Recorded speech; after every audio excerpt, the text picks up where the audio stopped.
The top 100 agents are the best of the best, listing and selling more than any other agent in Australia. Sold. Congratulations, sir. Well done. These are the practices, actions and beliefs of the most successful agents in Australian real estate. Raw, honest and completely uncut. Welcome to REB's Secrets of the Top 100 Agents. Well, g'day everyone, it's Liam Garman here, editor of Real Estate Business, back today with another episode of the REB podcast. And I am joined by someone that needs no introduction. You all know who this person is. Leanne Pilkington, president of the Real Estate Institute of Australia and CEO of Laing+Simmons. Leanne, this is our first time in the studio together. It absolutely is. It's not my first time in the studio, but it's my first time here with you. Yes. And the studio is looking very fabulous. We touched up new curtains. Yeah. New curtains. We've got Lovely a shade of black. bookshelf, you know. All good podcasts have a bookshelf in the background now, Apparently don't they? that's right. You've got some good books in there too. It's a thing. Well, there are a lot. Yeah, there's a bit of a random assault. Well, we have a lot of people come in. You know, they always want to put their self-published book on the book. Do you have a self-published book? I do not. Well, not yet. Not yet. I've talked about writing a book for a really long time, but that's as far as I've got. When you get there, make sure you say, and we'll put it up behind us so it gets on the back. And of course, you can watch this on YouTube if you really want to know what our studio looks like. Now, Leanne, good opportunity to come in today to talk about all things real estate, and in particular, we're going to be unpacking some regulatory reforms that a lot of that the real estate industry will be facing, tech changes, and also team and culture, which is something that we talk about a lot, but sometimes we can overlook. But to kick us off, regulatory changes, AML, CTF, can you give us a top-line view? Absolutely.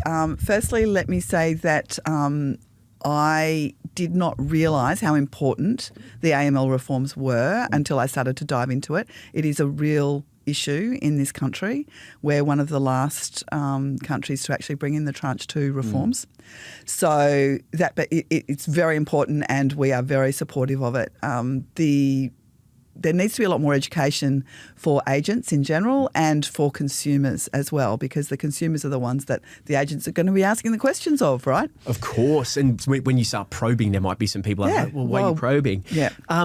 So, you know, just before the podcast, you and I were having a bit of a chat about this, and I'm very fortunate to speak to a lot of agents. You know, being a journalist, I get a lot of phone calls, people pitching, hey, you know, I opened this new office or I've hired this amazing top agent. We talk about AML a lot. Yep. And it's quite common that people really don't know too much about it at all. Yep.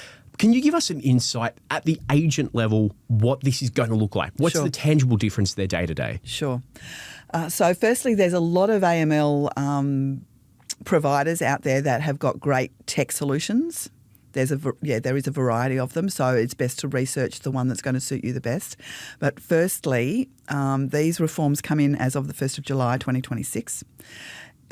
Businesses will have to register as a reporting entity by March of next year, and every business is going to require policies and procedures to be written in the form that AUSTRAC, who is the regulator of AML, is requiring. And so some businesses may be able to do that themselves, but I think most will need some help with that. So it will probably cost a few $1,000s depending on the size of your business. I think that probably about 80% of real estate agencies will be low risk. So they're just selling homes for normal families. But the businesses that are selling very expensive property, potentially properties owned by foreign investors or trusts, super funds, more complicated structures, they will have a medium or high risk profile, and that will then require more checks. But the thing to remember is that the AML providers, that they have all got the technology to actually do the checks automatically. So it's actually quite a simple process. It's just going to be a matter of getting used to it. Every business is going to have a compliance officer. So in smaller businesses, that may be the business owner, but certainly in bigger businesses with a higher number of transactions, they will need potentially to employ a compliance officer. And that is interesting. So a lot of I think there might be a little bit of concern just through that lack of education piece. It is quite a monumental change. But it can be simpler once you get the processes in place. Yes. Once you embed that, embed the compliance, it isn't something that's necessarily going to uproot your day to day once the procedures are in place. No, absolutely. Real estate agents are already having to identify their customers anyway, and so for some agents it won't be much more than they're already doing. As I said, it depends on the complexity of the transactions that people are doing. You also mentioned before the impact that this will have to consumers. Yep. What would that look like? Consumers need to be aware that it's coming and that the agents are required to ask these questions. But it's also important for agents to realise that if people won't answer the questions, it's not like the real estate agent can't move forward with the transaction. There is going to be a process in place for the agents to follow it's called a suspicious matter report. Yeah. So if you say to me, if I'm your agent and I'll say, Liam, can you fill out this for me? And you'll go, none of your business, I'm not telling you. Then I just go, okay, all right, well, I'll file it.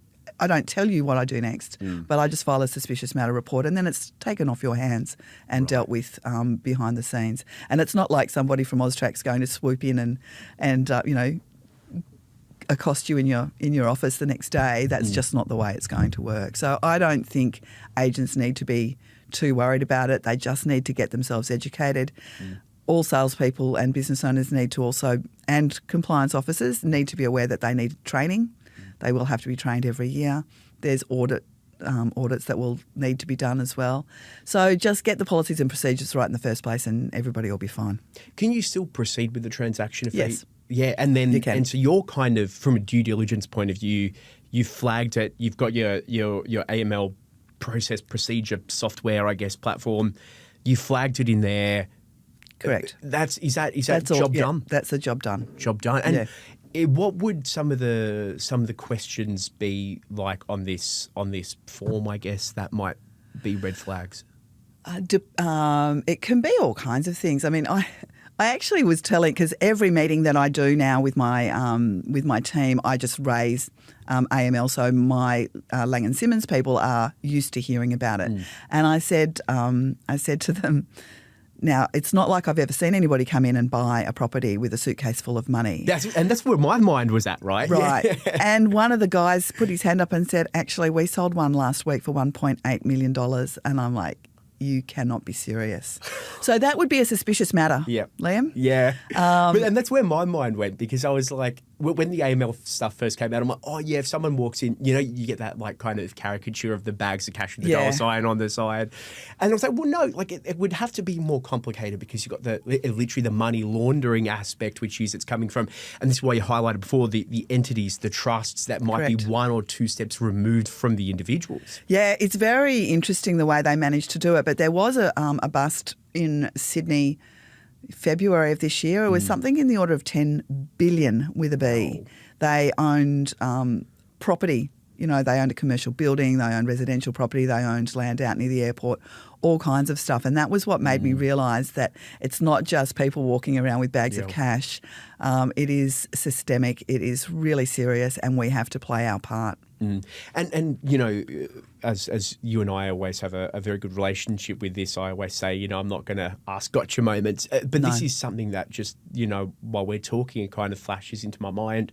We've got these concerns across Sydney with a lot of, say, tobacco shops or American candy stores. Sure. And I walk past them every day. I've never seen anyone in there at all. No. And it's like, well, how do you have a really nice bit of rental real estate in Neutral Bay, which I'm going to guess it costs me $10,000 a month in rent or whatever it might be.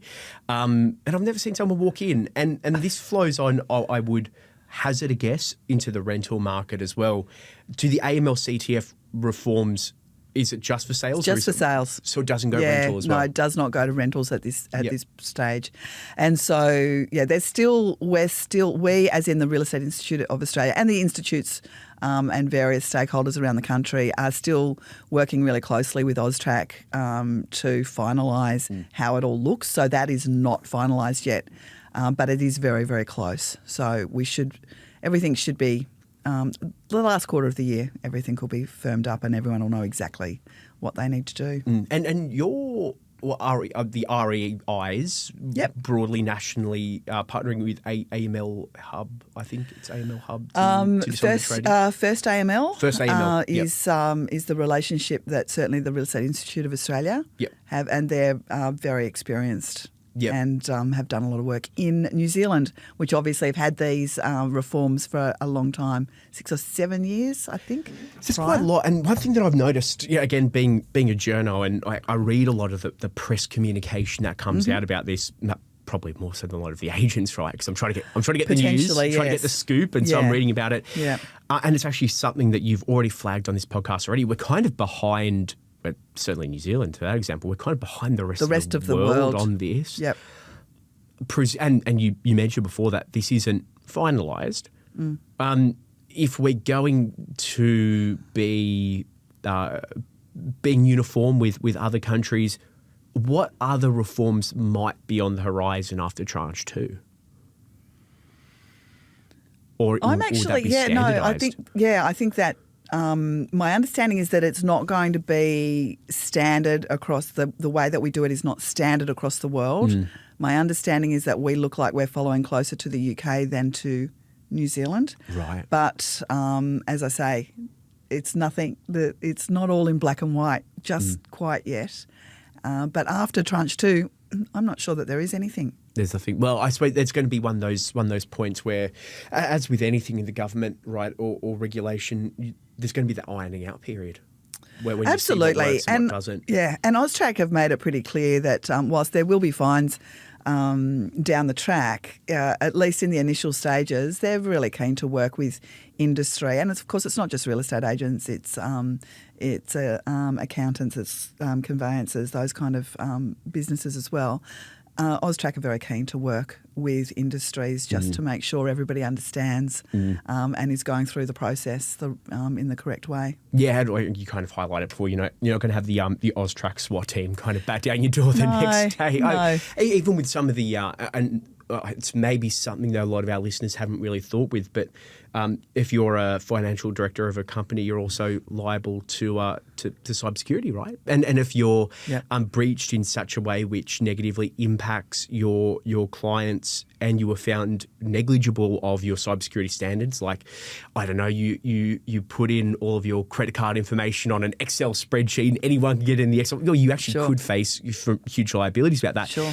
At this point, the Australian government is actually very much working with businesses, and if you come clean and say, hey, this happened, and we're being honest with you that this happened, there is a lot of leeway. So I can't say that's going to be the case with this, but I think honesty is the best policy. Absolutely agree. And one of the challenges is there's a lot of small real estate businesses. If you're part of a franchise or a network, a member of one of the institutes around the country, there's lots of people you can go to for help and advice. But if you're an independent, standalone business that is not an institute member, for example, it's really hard to get the information that you need. Sure. And sometimes those businesses don't even keep up with what is going on. So it's a little bit of a challenge. I'll tap into that advice network while you can. Yes, obviously, for sure. Make sure you're a member of the institutes. Yep. We're also at a bit of a crux, in terms of technological change. Obviously, we mentioned the AML side, and there are those platforms, those solutions that businesses can embed to make their lives a bit easier. But emerging tech, we hear it all the time. I think every conference I go to, Leanne, there's talks on AI. And again, just before the podcast was happening, you and I were talking about the best applications of AI. With emerging tech, it might be a philosophical question, but what separates a good principal or director from a great? Yeah, that's such a good question. I have AI conversations with my team all the time, and my head of operations is having a very close personal relationship with chat, and everything is being done by chat at the moment. But I think we all need to move from getting advice from AI to putting AI into action and putting it into our workflows. And that's where everybody seems to be a little bit uncertain as to how to best roll that out. There are some people that are doing a really good job with increasing automation. But then when you increase automation, you should have more time to be developing the relationships and having those one-on-one conversations. And so there's a very fine line between using the automation and the AI in the best possible way to give you the time to build those relationships or stepping back away from it and just going, okay, it's all taken care of. AI is my future and it's just going to automate everything that we do. And that is not ideal. Now, you might not be able to answer this, but have you seen any bad uses of AI? I mean, because you don't want to name I'm not someone. naming and shaming, Liam. I'm just not going to. We can't anonymise it a little bit. Well, there are... I mean, well, I can give you an example. Yeah, as a journo that works in real estate, you know, the amount of announcements that I get that are very clearly ChatGPT written, and it's, you know, we're here to service the industry. You know, we want to put their best foot forward, you know, regardless of who it is, best feet forward, regardless of who they are. And it's really oftentimes where I get this, you know, ChatGPT written content. I'm like, I don't know what the news story is. And then I have to read it 2 or 3 times. So actually, I think there is something really interesting in here that you've opened up in your office. You've done something really great. And then I end up having to call the PR person and then they explain it because you didn't use AI in an efficient manner. Exactly like we were talking about before, you have to use it to actually expand your output in an efficient way where you're getting the human-to-human aspect of it. And you need to teach it to sound like you. Yes. And so many people don't. They miss that critical step. And I actually was the judge for some of your awards last year. Yes. And one category, some of it can be written by category ChatGPT, in particular, the sales category. Yep. It was all chat. Yep. And it was I just could not believe what I was reading. Yeah. It made it very, very difficult to judge. Oh, for sure. And, you know, I've been at Momentum for years, the company behind REB. And I always say the same thing to everyone. Every year I get the same question, like, why didn't I win this year? How do I win next year? It's like, put your best foot forward, spend some time crafting your responses. Yeah. I mean, in that situation, if you had that human element, you probably would have gotten a bit more cut through than the very generic ChatGPT. And you can always tell when something's written by ChatGPT because you've got the M dashes. You know how they always use the dash? Yes. And I always see the dash, and they always... And I see this in press releases all the time. So any directors, principals, comms people from any networks, if you're listening, you know, reading so much of the content, it always starts off, the first sentence is always like really philosophical. It's always like amid a changing market or something. And it's like, if I see something beginning with amid, it's like, I'm going to put out a 90% confidence that's written by ChatGPT. Oh, that's hilarious. I think our property managers really need to open their mind to what might be possible with AI and automation. And a lot of the property management software companies are looking at how they can obviously roll that sort of stuff out. But I think particularly in that side of our business, there are huge amounts of things that we can implement. But our property managers need to be brave enough to learn it and implement it and not be worried that they're going to lose their job, because the reality is if you resist it and if you don't embrace it, potentially you will lose your job. But if you want to be part of what's next, then that's a completely different conversation. Oh, I can see that in the world of property management. That is it's a brutal job. It's a hard job. It's a really hard job. And if you're able to streamline those efficiencies, I can imagine that you'd be at the top of your game or your area pretty quickly. Yeah, absolutely. And I always encourage people to think about, you know, if you're trying to streamline whatever it is that you do, just get excited about what could be next for you, instead of having to spend all of your time, whether it be entering data or chasing tradespeople or chasing arrears. Imagine what else you could do if you had that time, if all of those other more routine tasks were taken care of for you. Oh, for sure. I can picture it. You know, it seems like a very simple process. You know, you've got a workflow platform, and then you automate all the emails. You do this, you do that, and then the amount of time that would free up you to do that human to human networking would be substantial. On the flip side of it, though, I do reflect on something that Dr. Sarah Bell from MRI said at the beginning of the year. I think it was up in Brisbane, enfeeblement, and she gave such a great example of I think the example was, if I hand out the old like road map books, and she's like, if I said, use this to find your way from, I don't know, Walker Street, Sydney to, the M5 or whatever it is. So it'll probably take you a while to do it because you haven't used it for so long. You've been for the last decade plus relying on Google Maps. It'll take you a while to get back to the basics. Yeah. Now you'll be able to do it after a few minutes, after you warm yourself up and you go into the back and you're page 47, A3 or whatever it is, and then work your way down. But don't lose sight of being able to deliver the basics because you need to know the process, you need to know the procedure, or the term she used, enfeeblement. That really stuck with me. That's a great word. Dr. Sarah does have a lot of good words, though. Yeah, I feel dumber. Well, because we all do.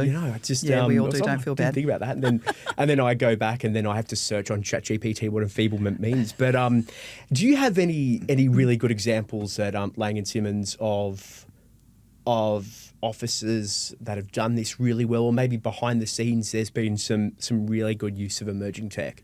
I really wish I could say yes, absolutely. But everybody at the moment is just playing around the edges, in my opinion. And so they're all just sort of testing it out in different ways. But I think in the next 6 months, that's going to be a completely different conversation. Just 6 months? Yep, absolutely. What do you think's going to be the...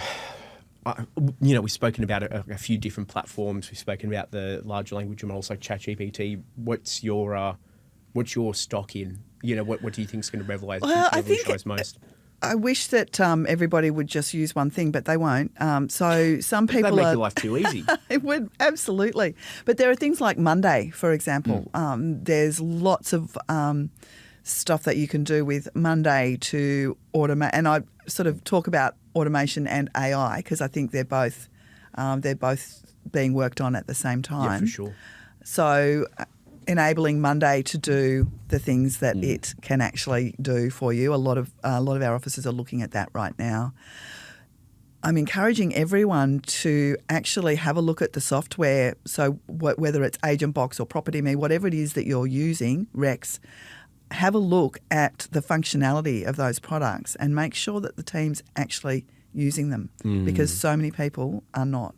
And it's a waste of time to try and reinvent the wheel if those products have already got those automations or the AI functionality enabled. Oh, I couldn't agree more. I think people at their core, and to their detriment, I think they push back change in the workplace quite a lot. Yep. I was in that boat. It was I used to work in advertising 6-7 years ago, and we started using Asana. So very similar to Monday.com, essentially the same functionality.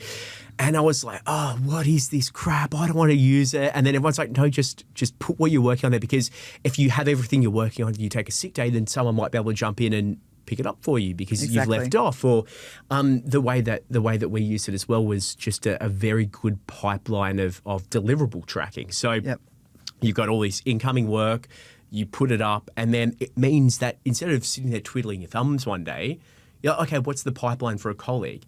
And it's not that, and I understand that in real estate sometimes it can be a little bit challenging. And well, I'll ask you this a bit later on. It can be challenging to go from working as an individual where you're kind of prioritising your own GCI to the team collaboration. Sure. But it changed my life using things like that. And there's a lot of automations in those. So if you do X, it triggers Y email to go out, or whatever it is. So it's just a matter of taking the time. And whenever we have one of our agents complaining about a piece of software, you can almost guarantee it's a user issue. They haven't taken the time to actually do the training. Yeah. And it's this stupid thing isn't working properly. It's like, no, you just don't know. You just don't know how to do it. Give it 30 minutes. Just watch the YouTube tutorial on it. But, exactly. I think it definitely revolutionises your life. Being able to automate emails, everything. It's that's stuff that you would have spent hours on before that you've completely wiped off. Absolutely. But there's products that will can on your website, it can answer the queries. So, for example, for me, a lot of calls that come into our corporate office are about I want to inspect 7 Smith Street. Now, they don't tell me if 7 Smith Street is in is a rental or a sale. They don't tell me which office looks after it. So AI can go in and interrogate our website and come back and say, Liam, it's actually John Smith that looks after that property. I'll connect you through to John. Simple. It's that's an amazing lead generation tool because you've gotten rid of so many hurdles in the way to give someone an answer that they're looking for in all of 30 seconds. Yeah, exactly. Are you whether it's REIA or Laing+Simmons, are you on that like the virtual agent assistant? Are you following that at the moment? Are you using a lot of the virtual support? We're investigating and just trying to work out which direction to go and how to make it work in the workflows. So that's why I say in 6 months we'll be having a different conversation. Yeah, of course. Yeah.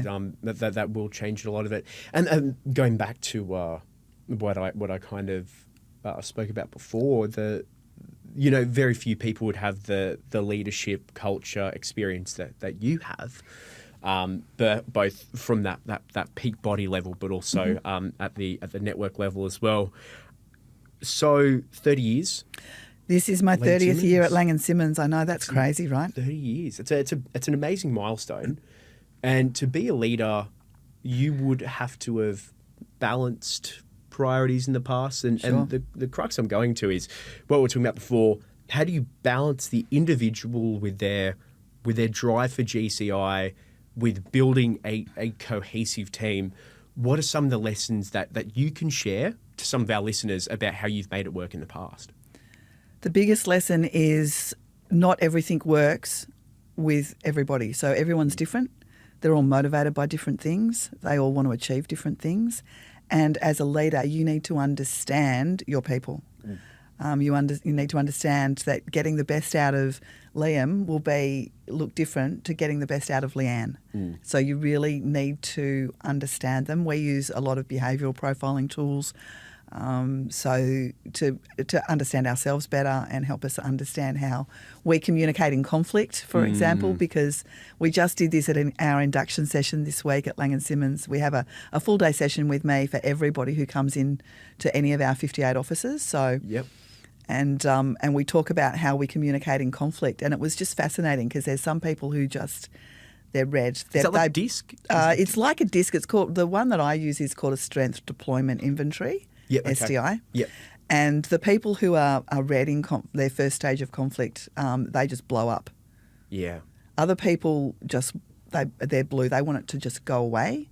Our green people are analytical. And so they'll go, okay, help me to understand what happened. Give me the facts, and then they'll come.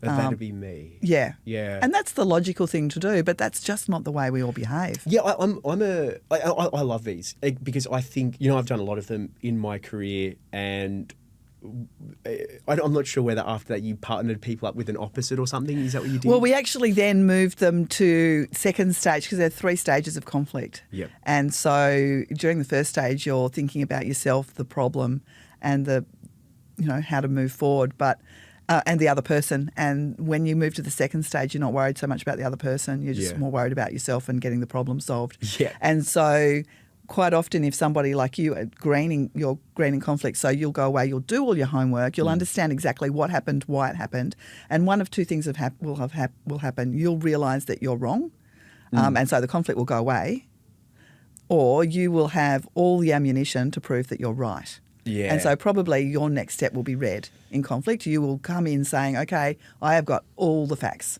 Here we go. Listen to this. I'd be inclined to agree with that. And I love it when because I've done a fair few of these here where you partner up with someone and you don't realise until you get the problem set and then you're working. I don't know if this is how you guys did it with the SEI, but you partner with someone that's completely different. And you're talking to them, you're like, oh my gosh, we actually are so different in a way that, and I didn't even think that we would be so different, because I don't know if I'd be analytical, probably more conflict avoidant.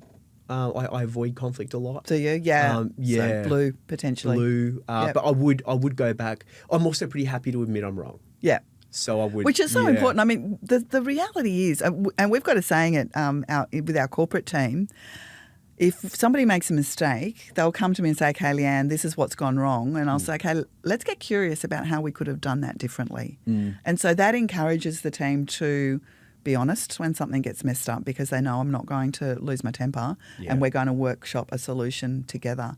Because the reality is, if you're not making mistakes, you're not trying hard enough. You're not trying enough new things. You're staying within your comfort zone, and nothing exciting ever happens in your comfort zone. That's why it's so comfortable. That's true. I suppose but each kind of different personality type has its own benefits and flaws. So Absolutely. the red, for example, they might blow up, but I would also hazard a guess that more often than not, if a lead comes in, they're going to be pretty motivated about locking it in straight away. Yeah, typically. So just because you're red in conflict doesn't mean you're red when you're not in conflict. Right. Okay. So people who are and this is in the SDI profile, red, and I happen to be red in normal life.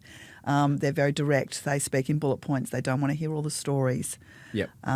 They want to move forward. They're usually in competitive positions. They're usually autonomous. So a lot of our real estate salespeople and real estate business owners are definitely that profile. Sounds and like it. we can be challenging for other people to deal with, because if you're really analytical, you might think a red personality is making decisions too quickly without thinking it through, whereas red people are pretty quick decision makers. And on the flip side, if you're red, you're losing opportunities unless Correct. you're moving out. You've got to move. Exactly. You've got to be the first mover. Exactly. None of it's good or bad or right or wrong. It's just we're all different. And if we understand those differences, we can have a much more cohesive team and far less conflict in the workplace. So what would this look like at say you're a small regional office or something? You've got a handful of people, and you're a young, ambitious principal that just started off getting their A team together. You want to own your area. How do you translate that down? Like, what are some of the tangible ways that they can use these skills to grow a high performing team? You've got to be able to communicate your vision.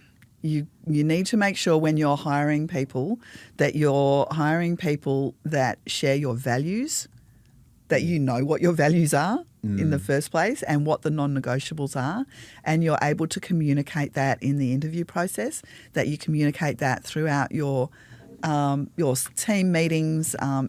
You've got to be consistent with those values. I never really mission and vision and values was all very sort of a bit woo-hoo a few years ago, but it is incredibly important that everybody is on the same page. Yes.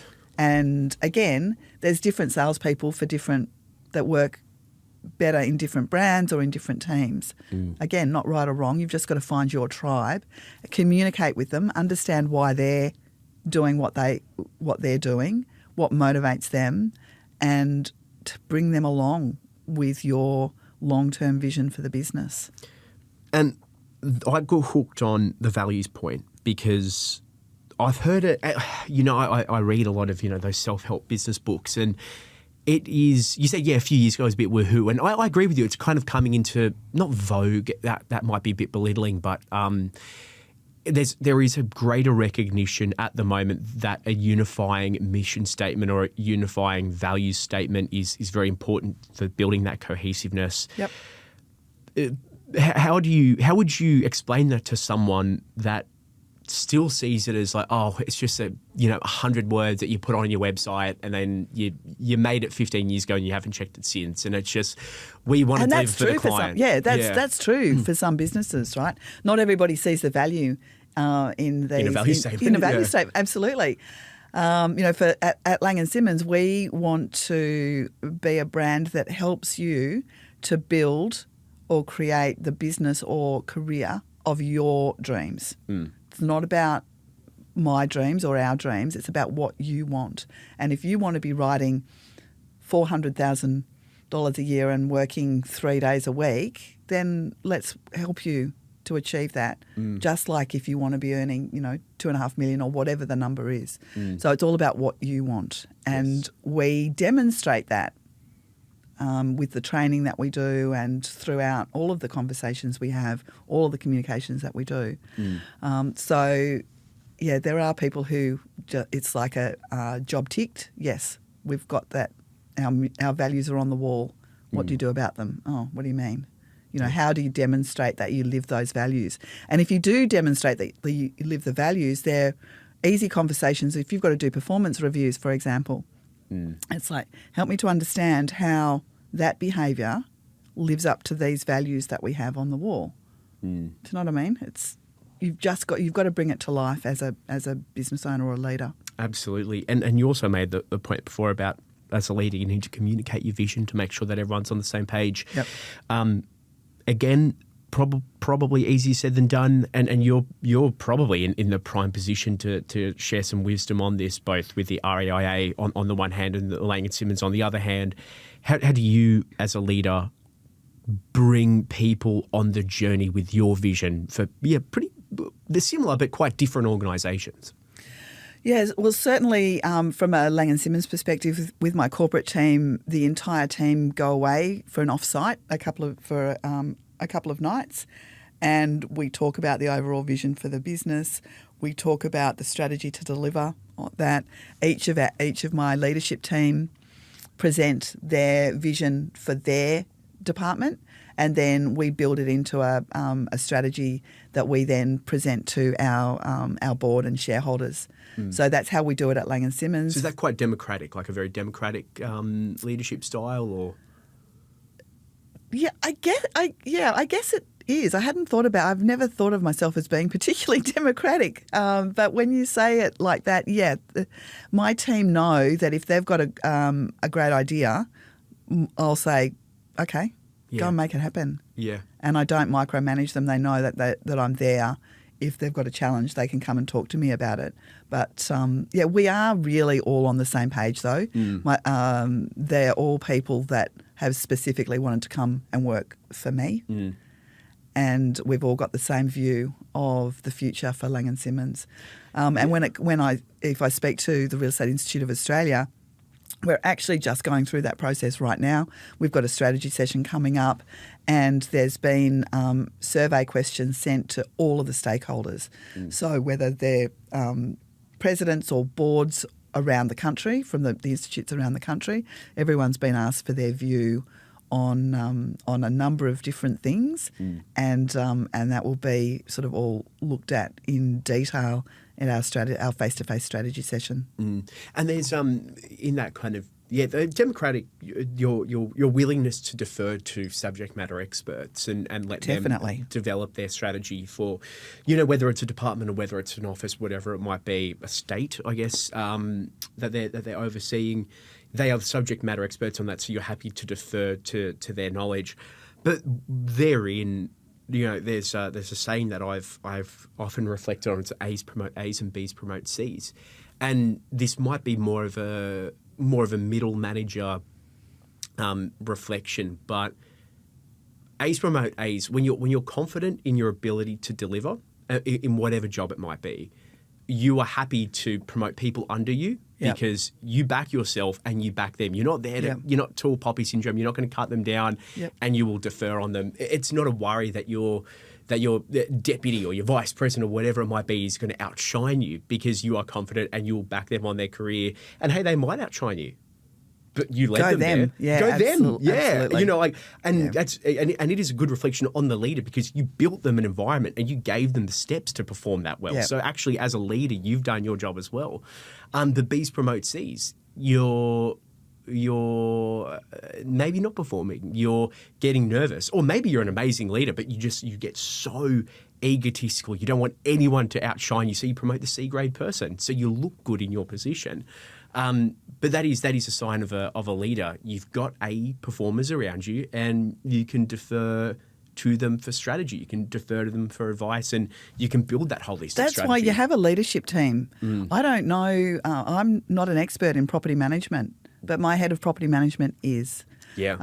And same with my network performance manager, my head of people and growth. Those people are experts in their roles, and that's why they've got the job. I don't need to be the one with all the answers. That's quite boring. Yeah, for sure, and that's very reasonable.